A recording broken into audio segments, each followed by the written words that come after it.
누군가요? 이 세상은 크다고 하는 것에 관심이 참 많은데 예수님은 뭐라고 말씀하셨을까요? 척 골슨이 쓴 누가 하나님을 대변할 것인가 라는 책에 보면 미국의 대법관이었던 윌리엄 본 트레이저의 그 이야기를 이렇게 쓰고 있는데요. 트레이저 판사는 이제 좀 늦게 예수님을 영접했던 신실한 크리스찬이었습니다. 그는 하나님의 은혜에 대한 감격이 남달랐습니다. 그러던 어느 날 특별한 사건을 하나 맡게 되는데요. 죄질이 아주 나쁜 해리 팔머라는 사람에 대한 재판을 맡게 되었습니다. 그런데 이제 재판을 이렇게 진행하다 보니까 팔머가 말이죠. 죄수가 아니라 예수님을 믿고 상당히 지금 변화된 모습을 보게 됐죠. 그래서 이 죄수의 이제 형을 언도를 하면 보통 10년인데 이 판사는 고민을 하게 됐죠. 만약에 팔머가 이렇게 감옥에서 10년 동안 있다 보면 사람이 더 이렇게 이상하게 변하고 이건 아니다. 그러면서 판결을 내리는데 상당히 좀 고민을 하고 기도하면서 판결을 이제 1년을 내렸습니다. 그러다 보니까 이제 여기저기에서 이런 판결이 어딨냐 조사가 시작됐습니다. 근데 그는 대법관이었거든요. 근데 고민하던 끝에 그는 대법관 사임을 하게 됐습니다. 그리고 이제 1년이 지나서 팔머가 이제 석방되는 그날 찾아가서 그를 안아줍니다. 그죠? 그러니까 이 팔머는 너무 감격스럽죠. 이렇게 안 하셔도 되는데 이렇게까지 할 필요가 없었는데 왜 자신의 대법관을 이렇게 내려놓으면서까지 이렇게까지 대우를 합니까? 그랬더니 이제 윌리엄 본 트레이저가 이런 말을 하죠. 이렇게까지라니요. 주님은 형제와 나를 구원하시기 위해 목숨까지 주셨는데요. 그죠? 왜 나를 이렇게까지 하면서 이렇게 일찍 석방하게 하셨습니까? 이렇게까지라니요. 주님은 나와 형제를 위해서 자신의 목숨까지 내주셨는데, 그죠? 참 그 감동적인, 참 이런 한국에도 대법관이 나오면 참 좋겠습니다. 그죠? 오늘 마태복음 18장 1절에 보면 이렇게 시작됩니다. 그때의 제자들이 예수께 나와 이르되 천국에서는 누가 크니까? 자, 그때에 이 그때가 어느 때를 말하는 걸까요? 이 예수님께서 이제 십자가에 돌아가기 전 한 달 전의 사건입니다. 이제 갈릴리 3차 사역을 마치고 이제 유대로 이제 올라가는 그 즈음에 일어난 사건인데요. 이제 마가복음 9장 1절에 보면 예수님께 제자들 향해서 너희들 가운데 하나님의 나라가 권능으로 임하는 것을 볼 자들도 있을 거야. 그러니까 제자들은 말이죠. 이야, 하나님 나라가 임하는데 그 나라가 임하면 우리가 한자리 하겠네. 잔뜩 기대를 했던 겁니다. 지금 예수님께서 말씀하시는 이 천국의 의미를 그들은 오해했던 것이죠. 야, 우리도 이제 예수님 따라 다녔으니까 한자리 하겠네. 이렇게 생각을 했던 것이죠. 자, 그런데 마태복음 17장에 보면 어떤 사건이 나오나요? 바로 변화산 사건이 나옵니다. 변화산에 누구를 데리고 올라가셨습니까? 다 데리고 올라갔나요, 제자들? 아니거든요. 3인방 누굽니까? 베드로, 야고보, 요한. 그죠? 이 천국에서 큰 자가 누굽니까? 제자들이 물어봤을 때 보이지 않게 제자들은 말이죠. 하나님 나라가 임하면 누가 어뜸이 될 것인가? 누가 한자리 할 것인가? 서로 주님을 믿는다고 하지만 자기 자신의 자리에 대해서 또 인정받고 싶은 것 때문에 굉장히 이렇게 서로가 불편해졌던 거죠. 그 예수님께서 제자들을 말이죠, 똑같이 사랑하셨던가요? 예수님은 편애를 안 하셨던가요? 겟세마네 동산에는 누구를 데려갑니까? 물론 제자들과 같이 가는데 조금 더 높이 올라갈 때는 말이죠, 누구를 데려가죠? 베드로, 야고보, 요한 3인방을 데려갑니다. 이게 특혜 주는 거 아닌가요? 그러니까 제자들 가운데 말이죠, 지금 이 변화산 사건 이렇게 3명만 이렇게 올라갔는데 다른 제자들은 좀 마음이 어땠을까요? 썩 좋았을까요? 다소 불편했겠죠. 우리는 뭐야? 왜 예수님은 제자들 3명만 관심 있고 잘해주는 거야? 뭐 이러지 않았겠습니까? 이 변화산 사건. 그 다음에 이제 변화 사건 이렇게 예수님과 세자들 올라갔는데 밑에서는 무슨 일이 일어났나요? 귀신 들린 아이의 말이죠, 부모가 다른 제자들이 찾아와서 우리 아이 좀 고쳐달라고. 그러니까 다른 제자들이 말이죠, 뭐 그냥 예수 이름으로 물러갈지어다 뭐 이렇게 해도 안 따라가는 겁니다. 땀을 뻘뻘 흘리면서 말이죠, 죽을 맛이죠. 전에는 귀신이 떠나갔는데 이번에는 안 따라간단 말이죠. 자, 그러면 속상하니까 어떤 생각이 들었을까요? 해필이면 왜 예수님께서 이때 올라가셔서 그래. 그리고 다른 세자들 덤탱이로 미워하지 않았을까요? 그죠? 그래서 되는 게 없어. 뭐 이렇게 생각 안 했을까요? 자, 이런 그 분위기입니다. 또 예수님께서는 이제 이렇게 말씀하시죠. 내가 이제 십자가에 못 박히고 사흘 후에 다시 살아날 거야. 또 이 부분도 예고를 하십니다. 그리고 이제 성전세를 거두는데 말이죠. 당시에 이제 성전세는 한 사람당 반세겔입니다. 부유한 사람이 가난한 사람이랑 다 반세겔이 되거든요. 물론 느헤미야 때는 조금 3분의 1을 냈습니다. 그때는 조금 생활이 어려우니까. 근데 성전세는 다 내야 됐거든요. 이제 베드로가 말이죠, 예수님이 찾아와서 성전세를 내라 그러는데 어떻게 할까요? 그죠? 그러니까 예수님께서 임금의 아들이 세금을 내냐? 면제되는 거 아니야? 면제 대상 아니야? 그렇지만 내야 돼. 하나님 나라가 임하면 또 임금 이야기하고 그러니까 제자들도 말이죠. 이제 조금 있으면 우리 한 자리 하겠네. 이런 기대감만 부풀려 있었던 거죠. 그래서 예수님께서 베드로에게 말이죠. 검을 던지지 말고 낚시로 딱 하면 고기 한 마리 딱 올라오는데 입을 딱 벌리면 뭐가 올라온다고요? 한 세겔이 딱 입 벌리면 나올 거야. 그럼 반 세겔은 넣어내고 반 세겔은 내 거로 해서 그렇게 세금 내. 자, 이 사건, 이 세금을 징수하는 사람은 무슨 일이 있었는지 알까요? 모를까요? 당연히 모르죠. 근데 베드로는 알죠? 무슨 일이 있었는지. 예수님께서 이렇게 낚시로 고기 이렇게 잡으려고 했는데 딱 고기를 잡았는데 입을 딱 여니까 말이죠. 오늘 한번, 내일 한번 또 고기 잡으러 한번 가십시오. 뭐가 또 올라올지. 그죠? 이게 바로 믿음의 스토리입니다. 예수 믿는 사람들은 결과적으로 다 비슷해 보이는 것 같아도 예수님과 함께하는 비하인드 스토리가 있습니다. 믿음의 스토리가 있단 말이죠.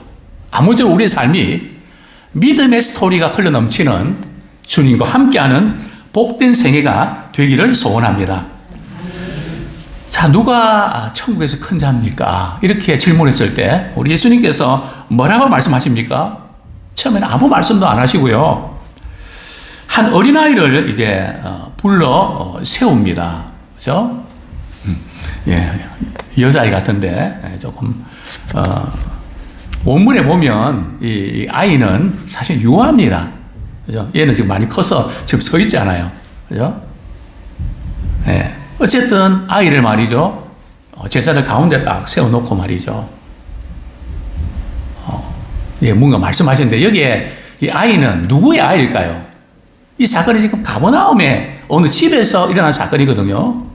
자, 가버나움 하면 제자들 가운데 누가 떠오릅니까? 베드로와 안드레의 집이 있는 곳이 가버나움이거든요. 그런데 오늘 본문에 보면 이제 정관사가 있다고 해서 이 가버나움의 집은 베드로의 집이었을 거다. 자, 베드로가 결혼했나요? 안 했나요? 베드로는 결혼했죠. 왜요? 장모님이 열병으로 어려움 당할 때 예수님께서 콘치 주셨잖아요. 그죠?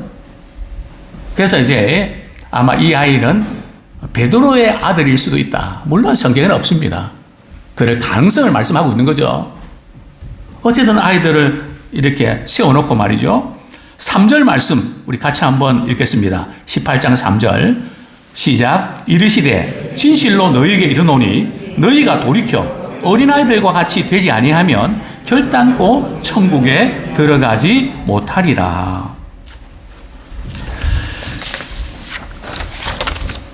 예수님께서 참 아주 폭탄 선언을 합니다.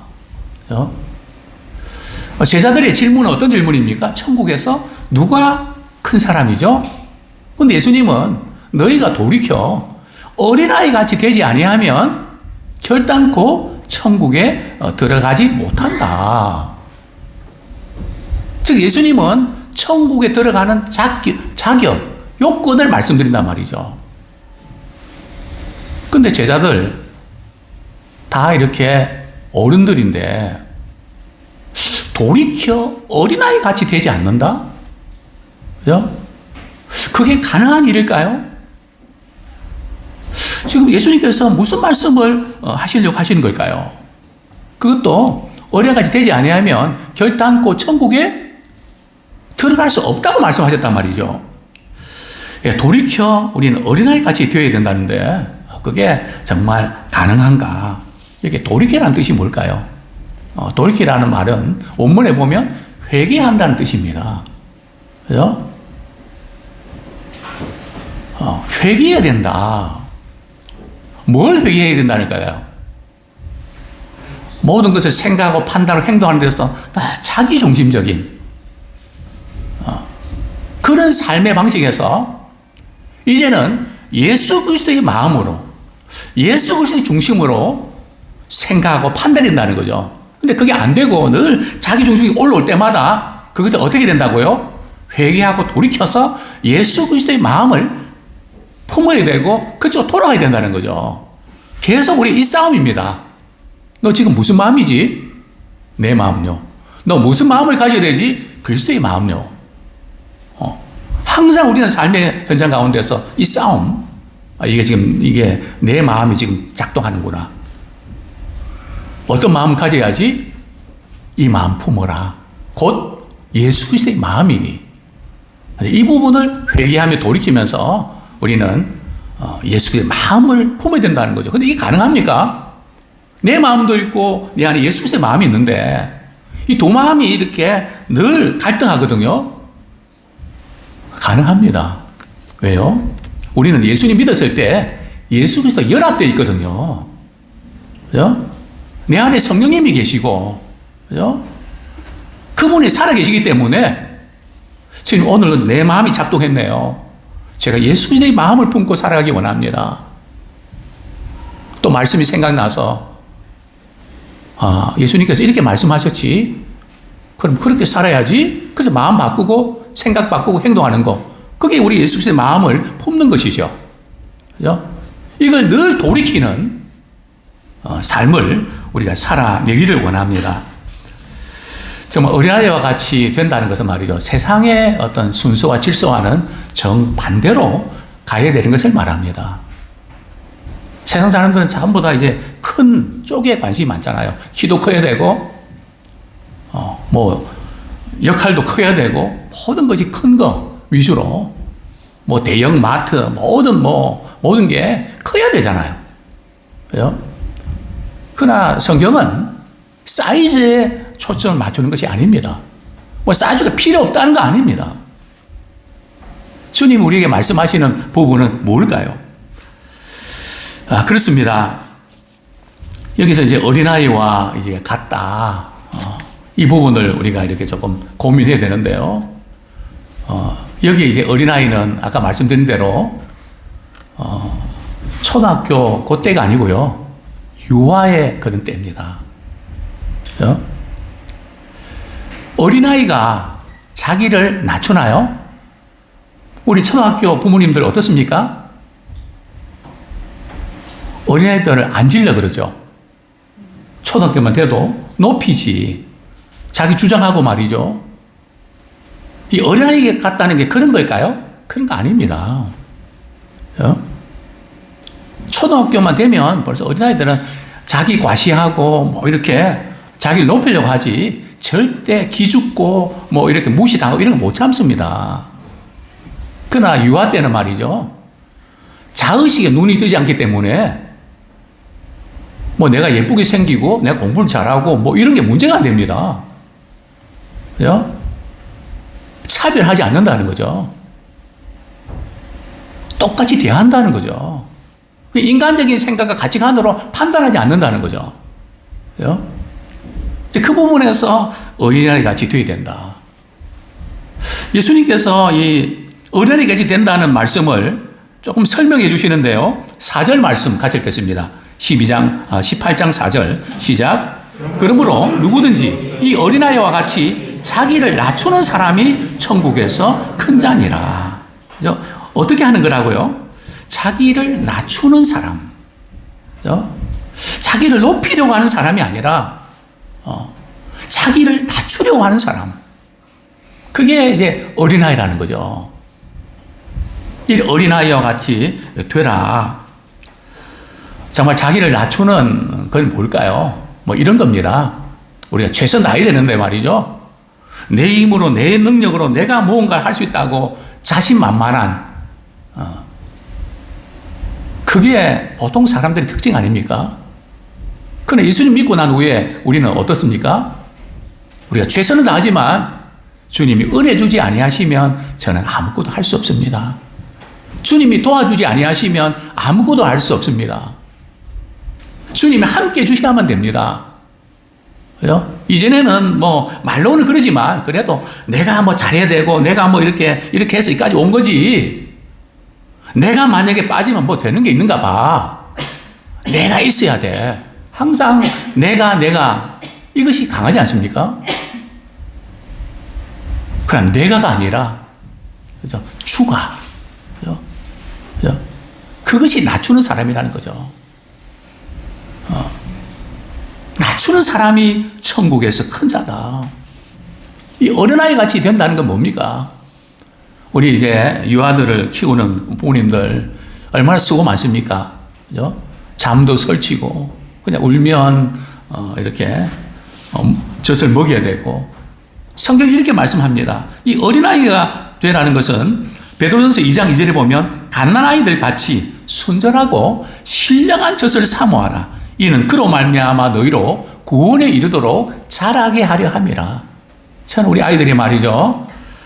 배고프다고 막 그냥 자질이 우는 그런 모습 보면 저 의해 받습니다. 정말 이렇게 저 갓난아이처럼 저렇게 주님의 말씀을 순전하고 신령한 자를 사모해야 되는데 그런 마음이 있나? 너무 부족하지 않나? 아이의 우는 소리를 통해서도 도전을 받습니다. 그래서 주님께서 어린아이 같이 되라고 되지 아니하면 결단코 천국 들어가지 못한다고 말씀하셨구나. 그렇습니다. 어린아이 같이 이렇게 된다는 것은 뭘까요? 어린아이들이 학교 가는 거, 걱정하는 거 보셨습니까? 물론 저희 때는 걱정했습니다. 그죠? 학교에서 선생님이 말이죠. 월사금입니까? 뭐 표현이 모르지. 그거 빨리 안 낸다고 야단도 치고. 그죠? 그랬던 적이 있지 않습니까? 그러나 요즘은 그런 게 있나요? 뭐 제도도 많이 바뀌었지만 그 아이들이 학교금 사고 뭐 먹는데 걱정하나요? 부모님이 다 알아서 해주시잖아요. 그죠? 만사태평이잖아요. 그죠? 걱정 안 하잖아요. 그죠? 아무것도 염려하지 마. 무엇을 먹을까, 무엇을 입을까, 그거 염려하지 마. 너희 전부 하나님 아버지께서 알잖아. 그래서 주님이 그렇게 말씀하셨죠. 그런 우리 어린아이들의 그런 모습, 자기 중심에서 이제 그리스도 중심으로 이제 바뀌는, 우리 갈라디아서 2장 20절 제가 읽어드리겠습니다. 내가 그리스도와 함께 십자가에 못 박혔나니 그런즉 이제는 내가 사는 것이 아니요 내 안에 그리스도께서 사신 것이라. 내가 사는 것이 아니요 내 안에 그리스도께서 사신 것이다. 이 참 어떻게 보면 어려운 건데 사실 어렵지 않습니다. 왜냐하면 예수님을 믿고 나면 말이죠, 이전에는 내가 어떻게 해서 해야 된다. 물론 맞죠. 내가 뭐 해야 되죠. 직장도 다녀야 되고 돈도 벌어야 되고 자녀도 키워야 되고 맞죠.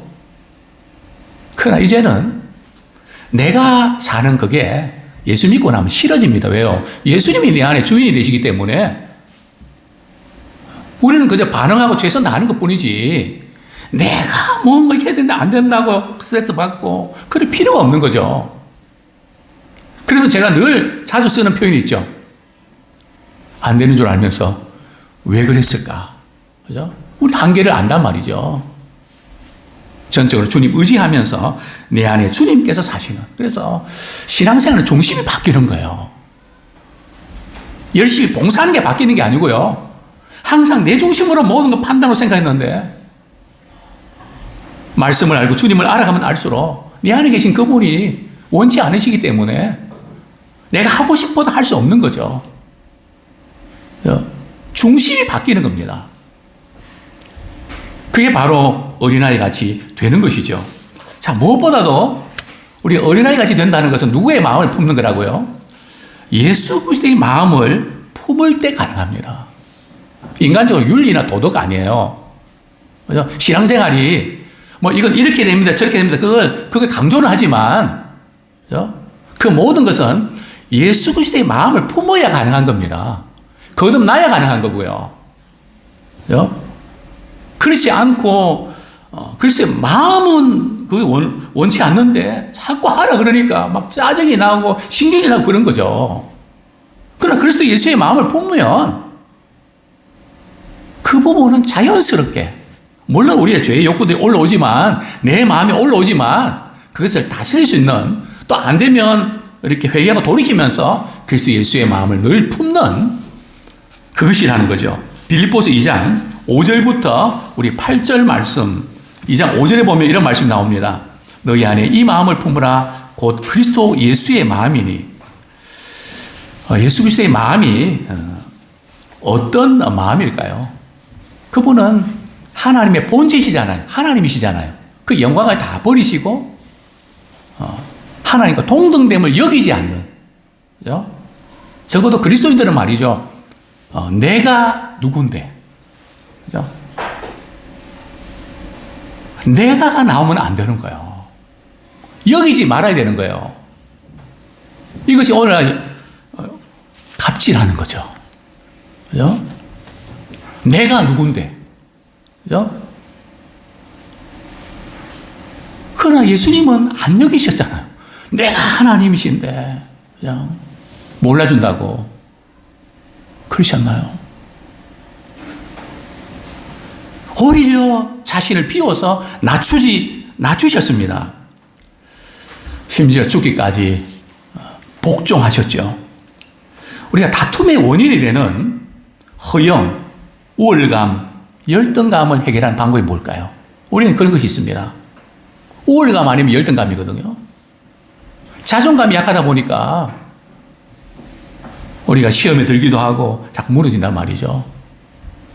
그러나 예수 그리스도의 마음을 품으면 비교할 그것이 없단 말이죠. 뭐 누가 잘하고 못하고 별로 문제가 안 돼요. 누가 잘하면 더 격려해주고 싶지, 괜히 그냥 그 잘났다 잘났어, 그러면 그런 마음조차도 없단 말이죠. 왜냐하면 예수 그리스도의 마음.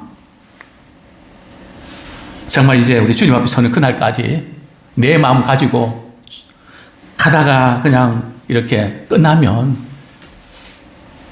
성경은 말씀합니다. 결단코 천국 들어가지 못한다. 그죠? 우리는 예수 그리스도의 마음이 작동이 돼야 돼요. 물론 내 마음이 강해서 때로는 잘못할 수도 있지만 그때마다 우리가 어떻게 한다고요? 회개하고 돌이켜서 어린아이 같이 돼야 된단 말이죠. 전적으로 주님만 의지하고 주님만 사랑하는 그런 우리가 되기를 소원합니다. 한번 보십시오. 어린아이. 그죠?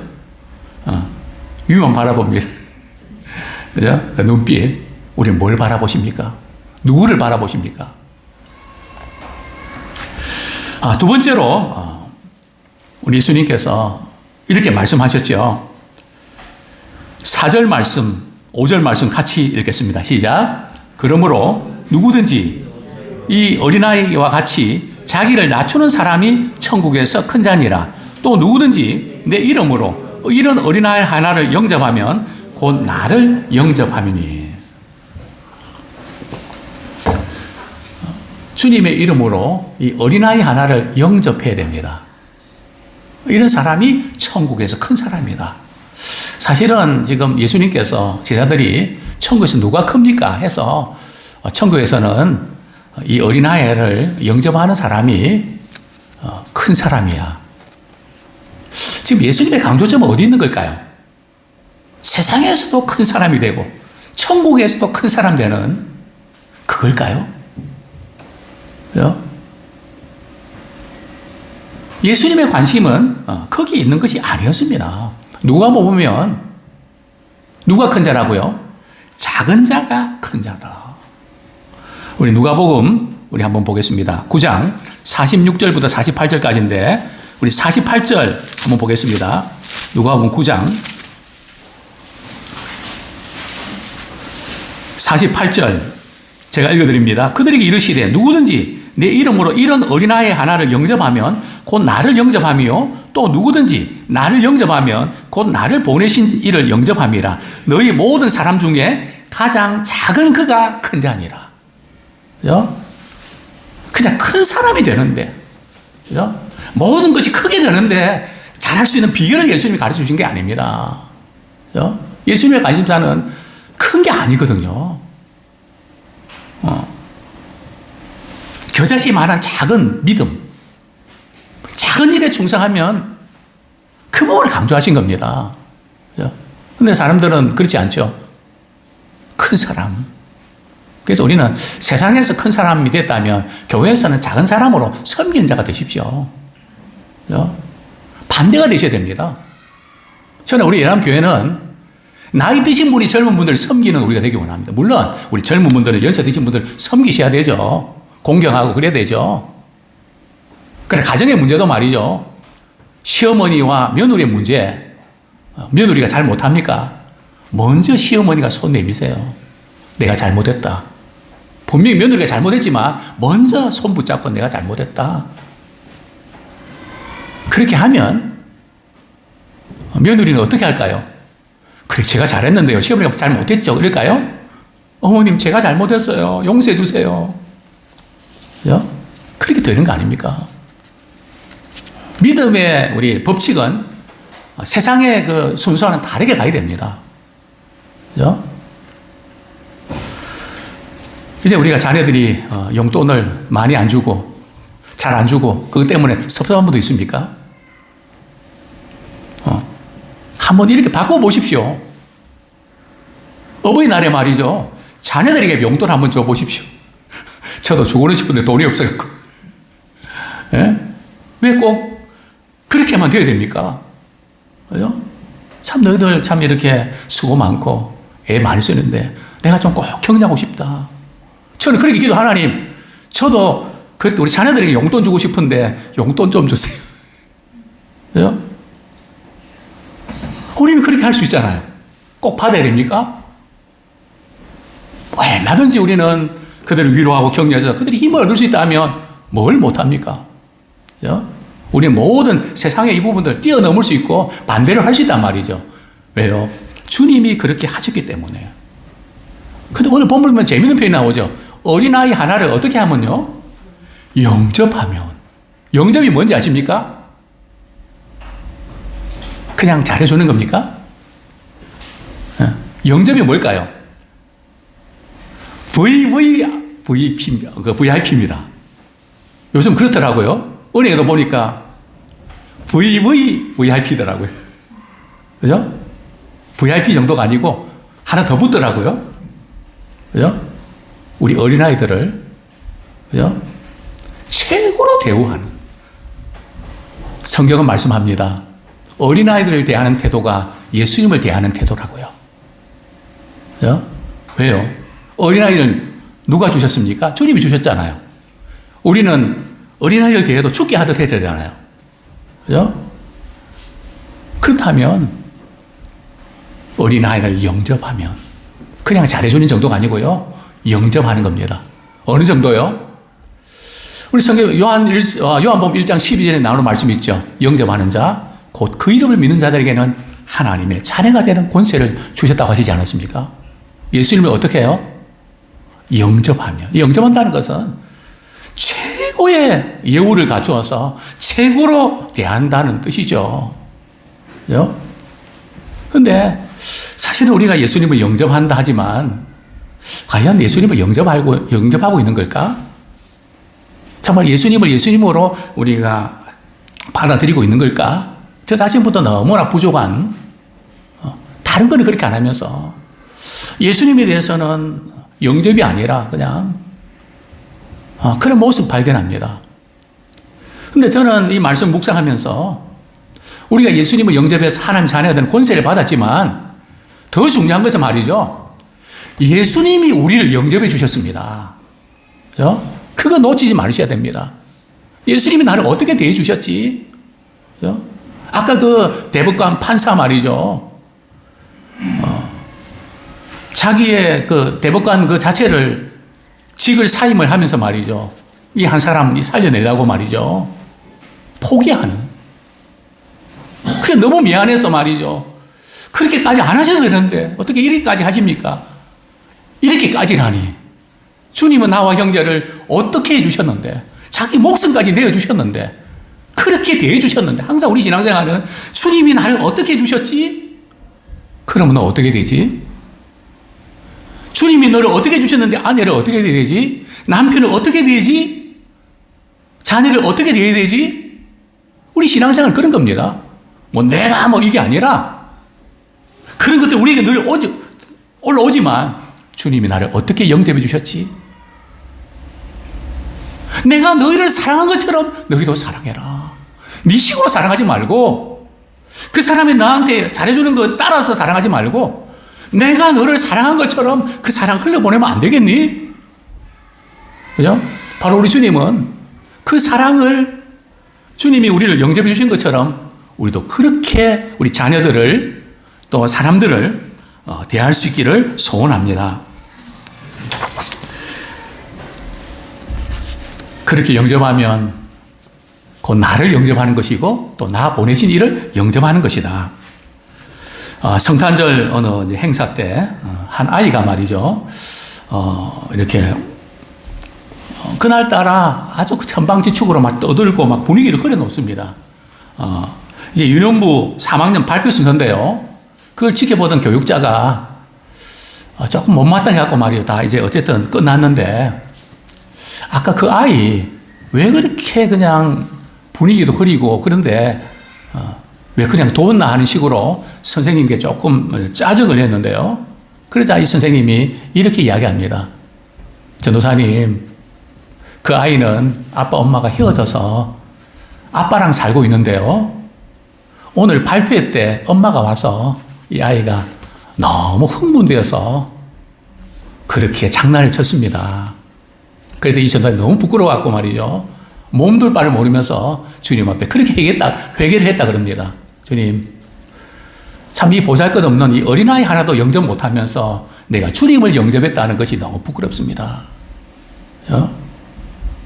참 우리는 그런 우리가 주님을 영접한다는 것이 또 우리 주변에 이 어린아이는 우리 어린아이들뿐만 아니라 나의 도움과 격려가 필요한 사람이 이 어린아이 한 사람입니다.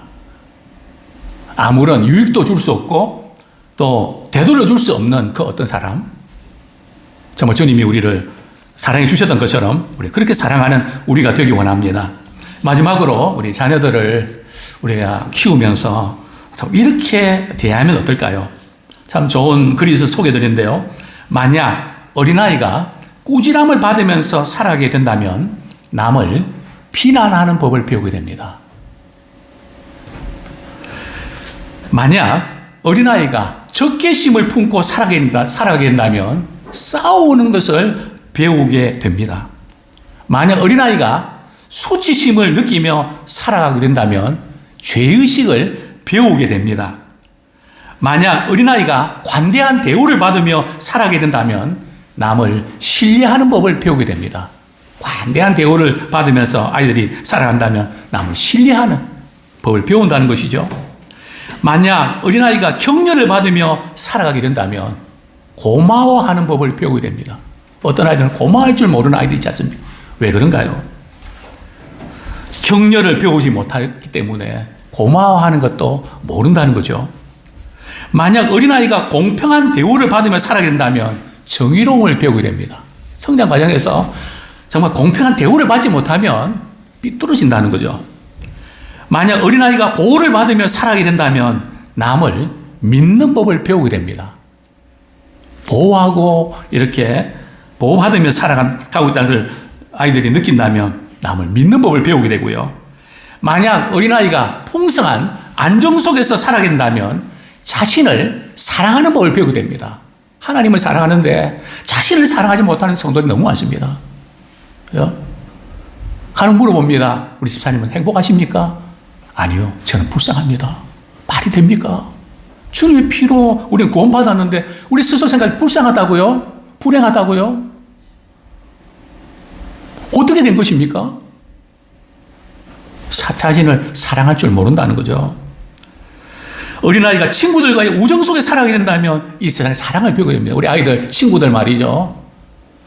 참 좋은 관계 맺으면서 살아갈 수 있도록 우리 부모님들이 분위기를 만들어 주십시오. 그러면 그 아이는 이 세상에서 사랑을 실천하면서 살아가게 됩니다. 이 모든 것이 성경의 원리 속에 다 들어있지 않습니까? 이 시간 우리 말씀 붙잡고 우리 같이 한번 회개와 결단에 기도드리겠습니다.